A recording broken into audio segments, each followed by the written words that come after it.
Welcome to another exciting edition of Travel Guide. If you are new here, consider subscribing. Today we will be visiting the Bronx Zoo, New York. The only problem is it's too big to be able to do everything you can do a one-day tax ticket. The Bronx Zoo is one of the members of the Wildlife Conservation Society WCS, along with the New York Aquarium, Central Park Zoo, Queens Zoo, and Prospect Park Zoo are dedicated to bringing great zoological experiences to the masses. Make sure you bring along as many family members as you can, because there is something for young and old to see and learn. The monorail is a treat, as the driver also doubles as a very knowledgeable tour guide as you travel through the park and the various animal enclosure. If you watch the zoo on Animal Planet, you can also see and talk to some of the participants on the show. The zoo is very good, and everything is on point with animals, but one very bad thing is the price of the drink and food. Dropping down price would be hard, but it is more valuable than people coming and finding out the price and getting upset.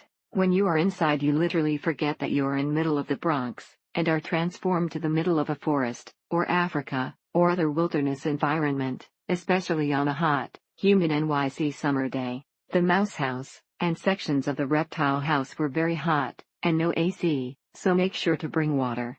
Lots of water. Amazing and healthy looking animals enclosures. Great place for the family. Can easily spend 4 hours in this place. Every OT will be wiped out, but so worth it. Pros: great smiley staff service all around, enough exhibits for a whole day of exploring, accessible toilets that are not too far from one another, monorail experience. It was a great experience, but to view the whole park you have to pay, although Wednesday is a free day. The animals were everywhere, and some were also walking free. Peacock, turkeys eat. Only thing a little annoying is most food and drink kiosks were closed because it wasn't overcrowded, so it was a little complex to get things to drink or eat without walking 2,030 minutes. You can either buy the full experience tickets, which includes more exhibits, animals, and fun things to do, or you can do the general admission, which is much cheaper. You can either buy a pass to certain exhibits or upgrade to full experience later on. As someone who loves animals and learning as much as possible, and a previous zookeeper, it's pretty difficult to get to everything in one day. I'd suggest going as soon as it opens to view and interact with the full experience exhibits before it gets busy, then wander through the zoo seeing everything else. Who doesn't love the zoo?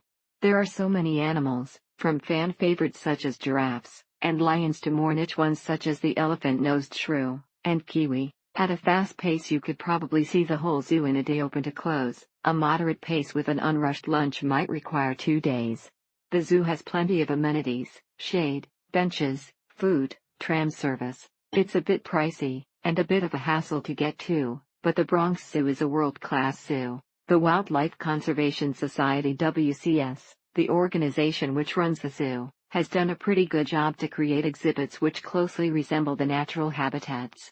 Albeit that it needs to be big to host all the animals, it was a lot of walking which was tiring. Even on a hot summer day, you can find shade from all the trees covering the park, plus there are many indoor exhibits. A zoo membership definitely makes sense for a family of 4 or more that enjoy going to the zoos during the year. It's overall so large, which makes for a lot of walking, but also keeps it from feeling overly busy even with a lot of people. Great place for kids, and the kid and the adults. Be sure to get the total experience ticket to not miss out on any attractions. General admission is free for everyone on Wednesday, but it is nice if you can give a donation of how much you feel like you want a baby. The African area was awesome. The giraffes were so tall, and their print was beautiful. The giraffes were also very well fed. Also, coming to the zoo on Wednesday is free, so if you can make that happen, make sure to buy the all-access pass anyway. Make certain to get there early and have good walking shoes, as this is a very large zoo with plenty of hills. If you're visiting, Wednesdays are still free, but for the fun stuff like the monorail, the camel rides, dinosaur safari, etc., you have to pay. Thank you for watching. Do not forget to subscribe and leave your comments below.